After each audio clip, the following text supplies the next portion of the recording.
يا رسول الله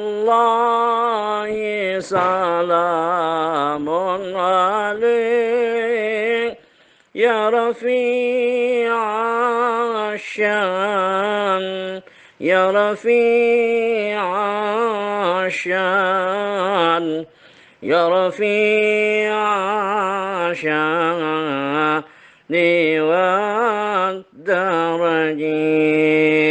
بسم الله الرحمن الرحيم. الحمد لله رب العالمين. اللهم صل وسلم وبارك على سيدنا محمد وعلى آله وأصحابه أجمعين.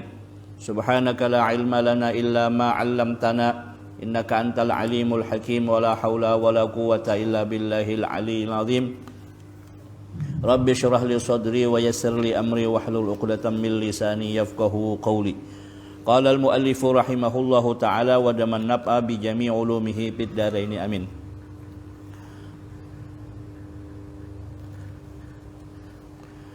Jamaah sekalian yang dirahmati oleh Allah Subhanahu wa taala, dengan izin Allah Subhanahu wa taala kita melanjutkan daripada amaliyah kajian kita pada malam hari ini, masih di sekitar bab korban.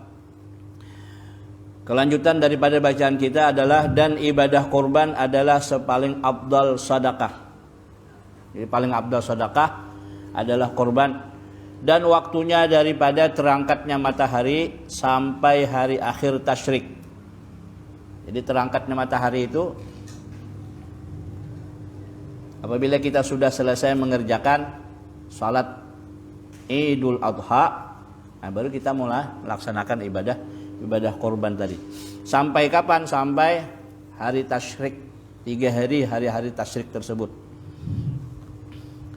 Dan mencukupi 1 ekor sapi atau unta untuk 7 orang. Dan tiada mencukupi berkorban dengan binatang yang hilang sumsumnya daripada kurusnya. Maamprih murah ya, karena murah, kurus panah. Berjalan dia pipir-pipir dah. Sekali dorong rabah dia. Cari yang bagus lah. Dan yang putus ekornya, adain murah sedikit, namanya buntutnya panggal misalnya, jangan. Jadi kan artinya di agama tuh dalam hal ibadah korban itu diteliti banget, kehati-hatian, jangan sampai ada cacat. Buntutnya aja putus tuh jangan. Dan telinganya, kalau telinganya sobek sebelah, jangan dua. Tiada mencukupi tadi. Tiada mencukupi. Dan yang pincang kedua kakinya, bujalan pincang, turun harga mesti 1 juta, jangan juga, jangan hendak diambil-ambil. Dan yang buta matanya sebelah, buta sebelah, jangan juga. Dan yang bernanah badannya,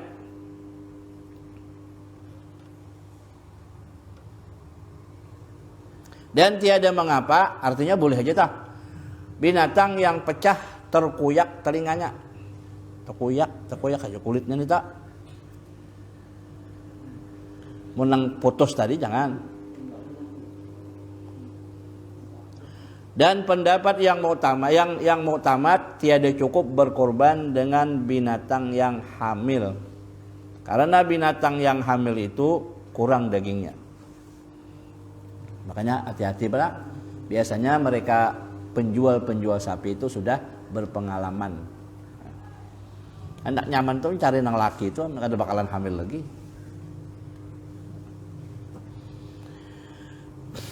Dan diharamkan memakan daging korban yang dinazarkannya. Jadi apabila dinazarkan berkorban, umpama nih proyek nih munnya cair kena tahun ini anda berkorban seekor sapi, ternyata cair proyeknya. Nah lalunya berkorban, tak ada boleh dia memakan daging itu karena dinazarkan, sudah dinazarkan. Kalau pian misalnya ada janji, mudahan tahun ini dapat keuntungan sekian. Nah, aku keuntungan dapat sekian, misalnya 100 juta, hendak berkorban. Itu najar ngarannya. Jadi jangan hukum memakan daging itu haram. Jadi mbah dijulung-julung lagi, jangan tuh umpat-umpat lagi.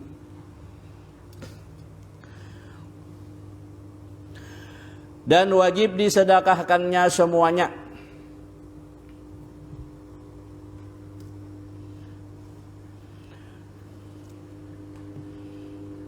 Kecuali sedikit untuk mengambil barakah dengan memakan hatinya. Nah, jadi ada orang apabila sidin berkorban, saya minta hatinya sedikit aja. Rupanya di situ ada anjuran mengambil barakahnya, ngambil daripada hatinya. Dan hendaklah disedekahkan kulitnya dan jangan dijual karena sabda Nabi sallallahu alaihi wasallam, "Man ba'a jilda udhiyatihi fala udhiyata lahu." Artinya barang siapa menjual kulit kurbannya, maka tiadalah ia berkorban. Ini jangan hendak dijual-jual kulitnya itu.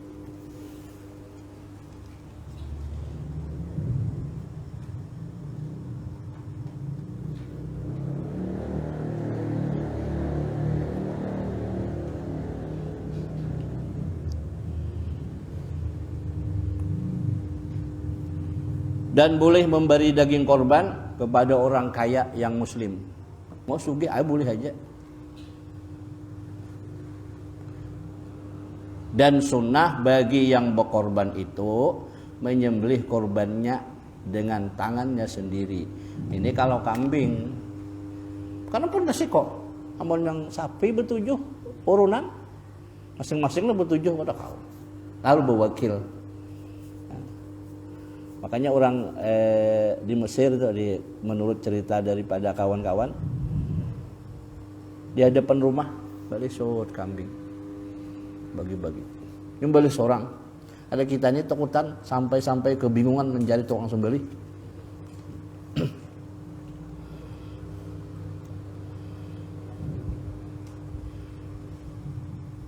Di zaman Rasulullah dalam kitab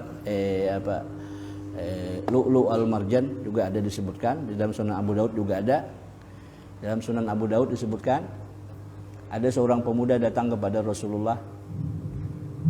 Si anak muda ini sudah mulai beranjak dewasa, jadi si bapak membawa kepada Rasulullah. Ya Rasulullah, ini anakku sudah mulai dewasa, anakku lah jadi begawi, kira-kira gawian nang pas apa? Betakun gawian ke Rasulullah teh.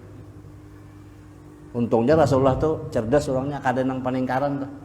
Karena orang kita halabiyo, ikam nih tahu mau olah aja menggawi udah tahu bisa. Tadi gawiannya ke orang ngalih kan repot tak. Maka ujar Rasulullah, hindari gawian 3. Apa? Yang satu tukang gali kubur.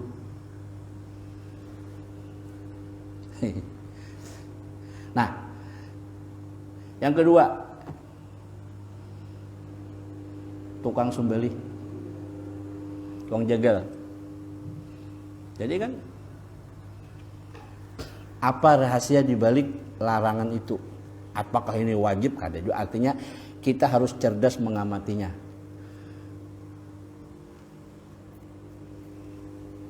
Kenapa ada larangan? Bukan larangan haram nih, bukan. Ya. Jangan jadi tukang gali kubur. Artinya jangan dijadikan profesi. Kenapa? Karena minyak ada berduit, kita berpikir siapakah pulang hari ini lah mati. Nah, itu nang ada bolehnya. Pas nambini, ujian nambini, abahnya baru habis. Nah, mudah-mudahan hari ini ada pulang labuh. Nah, jangan, itu kada bisa. Itu jangan. Jadi kalau belum bisa menata hati seperti itu, jangan mengharap-harap supaya orang mati aja boleh ya. Nah itu kan artinya boleh tak. Jangan dijadikan sebagai harapan sandaran utama.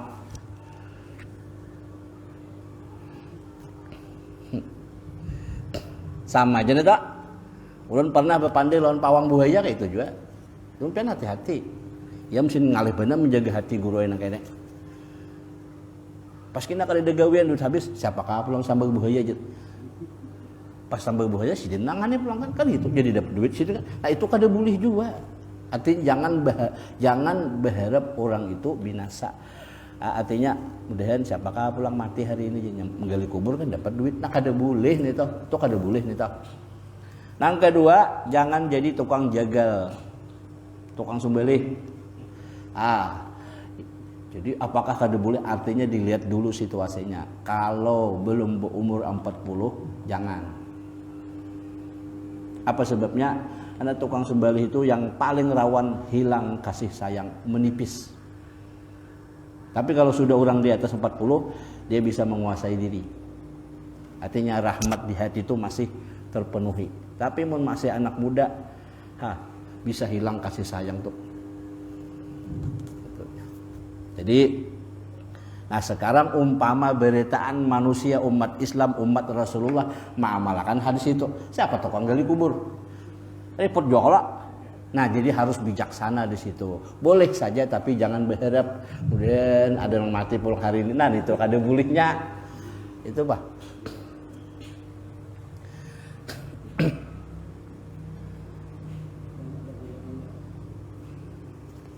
Kayak berjual apa namanya tuh atang tuh. Ulah hai, tapi jangan berharap lawan orang. Mudahan siapakah mati nyam nokal atang kok. Nah, kada boleh juga tuh. Nah. Kemudian kita lanjutkan.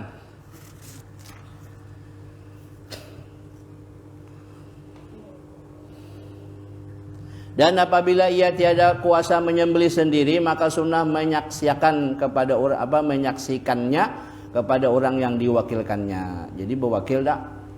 Nah, bewakil Pak Kacil, aku bewakil lawan pian, minta sembelihakan binatang atau hewan korbanku atas nama aku si anu bin si anu.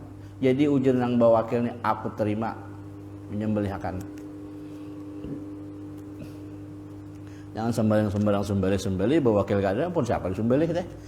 Kan repot juga. Itu ada tata cara.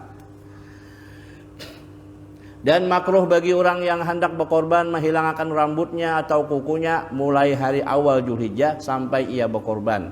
Sebagaimana telah bersabda Nabi sallallahu alaihi wasallam, "Idza dakhala al-'ashru wa arada ba'dukum ay yudahha fala yamus min sya'rihi wa basharihi syai'an."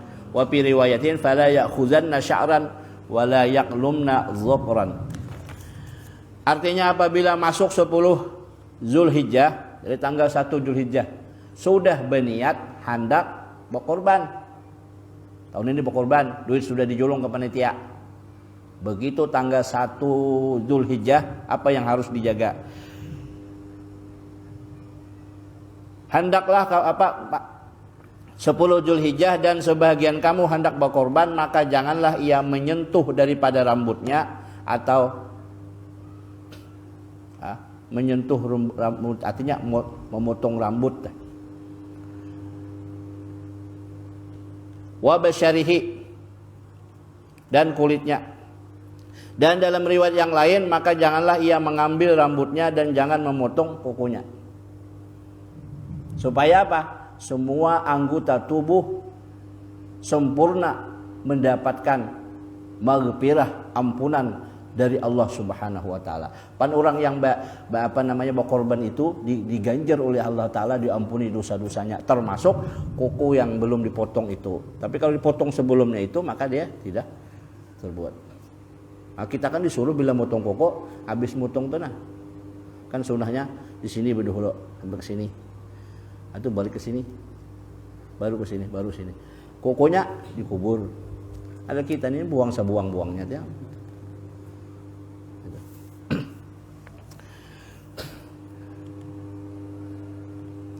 Dan kemudian adapun akikah itu yaitu hukumnya sunnah muakkadah bagi wali anak-anak memperbuatnya. Jadi si bapak deh. Hukum bapak mengakikahi anak itu sunnah muakkadah. Bagi wali anak-anak memperbuatnya untuk anaknya yang baru lahir dari umur 7 hari sampai ia balik. Dan dalam fikih yang lain disebutkan 7 hari, belum bisa 14 hari, belum bisa 21 hari, belum bisa juga sampai darah nipas ibunya yang baru melahirkan itu sampai berhenti. Oh ternyata sudah berhenti, belum bisa juga sampai akil balik. Akil balik kada bisa juga akikahe. Nah itu si anaknya sendiri. Begitu si anak itu dewasa dan dia punya kemampuan untuk mengakikahi dirinya, abahnya boleh membantu. Abahnya boleh membantu. Nah, kalau pun kita bahari misalkan abah kita, orang tua kita karena keadaan belum mengakikahi kita, ayo akikah seorang sebagaimana yang dilakukan oleh Rasulullah mengakikahi diri sendiri.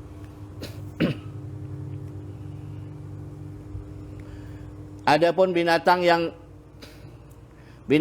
dijadikan akikah itu seperti binatang yang dijadikan korban jua. Tetapi yang dianjurkan oleh Rasulullah SAW adalah kalau anak laki-laki disunnahkan 2 ekor kambing. Dan kalau anak-anak itu wanita atau perempuan, maka disunnahkan menyembelih kambing 1 ekor saja.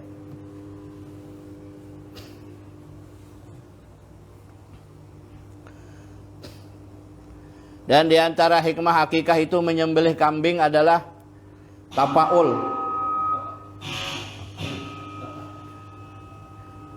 Tapaulan menyembelih sifat-sifat yang jelek seperti yang dimiliki oleh kambing. Nah, jadi menurut penelitian para ulama, Nabi itu mensunnahkan akikah dengan kambing. Kada sapi, kada kambing. Apa sebabnya? Satu, dilihat dari sisi ekonomi sederhana, kada terlalu mahal deh. Pun sapi pian akikah, pas 27 juta kepala. Nah, itu sadang dari sisi ekonomi pas. Yang kedua, dilihat dari watak binatang itu sendiri. Kambing, kalau nya kada mau pian tarik ya duduknya, kada mau berjalan. Tapi bilanya hendak biar pagar kayak apa dah. Direnjahnya tuang. Nah, ngalih bana. Makanya salah satu di antara rahasia Allah Ta'ala mengangkat para nabi dan rasul, ma min nabiyyin illa kana ra'yan lil aghnam. Seluruh para nabi dan rasul selalu miara mengembalakan kambing kecuali Nabi Isa. Nabi Isa kada. Apa sebabnya? Kesabaran, keulitan, ketangguhan sudah teruji dengan binatang itu. Jadi membaya menghadapi manusia santai aja, sudah apa? Sudah teruji dengan menghadapi kambing yang paling ngalih diurus. Kita buru ke sini, lewat sana dia. Nah, itu. Dan jadi orang berakikah menyembelih kambing itu adalah ada tapaul. Tapaul di bahasa kita apa? Mengambil hikmah rahasia. Kenapa jadi kambing? Oh, kambing itu kan ada beberapa nilai kelakuan yang kada bagus dari kambing itu. Nah, lalu disembelih, hilanglah kelakuan yang jelek yang ada di kambing itu, maka hilang pula kelakuan yang jahat potensi yang dibawa oleh anak ketika dia lahir. Hilang. Kan kita tuh kan lahir sudah disangwe. Dari jantung kita ada 2, ada kamarnya, ada bilik kiri, bilik kanan dan bilik kiri sebelah dalam jantung kita itu. Ada potensi di situ adalah bisikan Allah Ta'ala dan juga ada bisikan setan. Maka itu dibuang.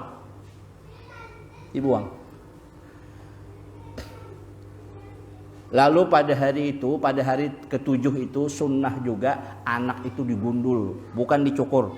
Digundul, dicukur sunnah juga tapi abdalnya digundul. Apa sebabnya? Supaya habis rambut yang ada di bawah ketika dia lahir. Hakikat rahasia di situ juga. Artinya apa? Nang kada bagus dibawa oleh anak sejak lahir hilang seperti hilangnya rambut. Makanya kita kalau umrah atau haji, bila sudah hendak bulik ke tanah air melakukan ibadah umrah, nang terakhir itu gundul sekalian. Kenapa? Hakikat akan ya Allah, habis sudah nang kada bagus lawan diriku, nang sial nang kada bagus sebagaimana habisnya rambutku ini. Tumbuh rambut nang hanyar, seperti itu juga tumbuh rezekiku seperti rambut. Orang bahari kayak itu. Artinya mengisi daripada gawian itu disertai dengan tapaul atau sindiran atau niat sugesti yang ditumbuhkan di dalam diri kita. Kadang yang sembelih sembarang sembelih, Pak. Lalu dimasak dengan masak yang cita rasa manis kalau daging akikah. Akikah dibagikan masaknya. Jadi dimasak dulu baru dibagikan. Maka dimasak pun dianjurkan dengan masakan yang cita rasanya manis. Kenapa? Supaya anak itu manis juga tutur bahasa dan akhlak pribadinya. Bahkan kalau di dalam Fathul Qarib, jangan diramuk-ramuk tulangnya, itu repot banget ya. Jangan dipecah-pecah tulangnya. Jadi mun handak tuh gawe sorang. Nah, engkolnya dilepas, jangan ditatak. Repot nih tok. Apa rahasianya? Supaya anak itu juga jangan terpecah-pecah. Ya. Kemudian yang lanjutnya, seperti yang dimiliki oleh kambing. Jadi sifat nang jahat, nang kada bagus yang dimiliki oleh kambing hilang. Karena disembelih tadi, mengucur darah. Dan sunnah disedahkan pahanya belakang daging akikah itu kepada bidan. Nah, ingatakan bidannya siapa? Julungi paha belakang. Untung mana jadi bidan ya? Disedekahkan paha belakang daging akikah itu kepada bidan yang membantu melahirkan anaknya. Dan sunnah disedekahkan daging akikah itu sudah dimasak kepada fakir dan miskin. Dan sunnah dimasaknya dengan masakan manis supaya manis pula akhlaknya dan jangan dipecahkan tulang-tulangnya karena bertapaul mengambil sindiran tadi untuk keselamatan anak yang baru lahir itu. Besar ya. Di antara hikmah akikah, wallahu a'lam. Al-Fatihah. Syaitanir rajim. Bismillahirrahmanirrahim. Alhamdulillahirabbil alamin. Maliki yaumiddin. Iyyaka na'budu wa iyyaka nasta'in. Ihdinas siratal mustaqim. Siratal ladzina an'amta 'alaihim ghairil maghdubi 'alaihim waladdallin. Amin. Bismillahirrahmanirrahim. Alhamdulillahirabbil alamin. Allahumma shalli wa sallim ala sayidina wa maulana Muhammadin wa ala alihi wa sahbihi ajmain. Rabbana anfa'na bima 'allamtana wa 'allimna ma yanfa'una wa zidna ilma walhamdulillahi ala kulli hal wa na'udzubika min kulli hali ahlin nar bi rahmatika ya rahim ya ghafar. Wa sallallahu ala sayidina Muhammad wa ala alihi wa sahbihi wasallam. Alhamdulillahirabbil alamin.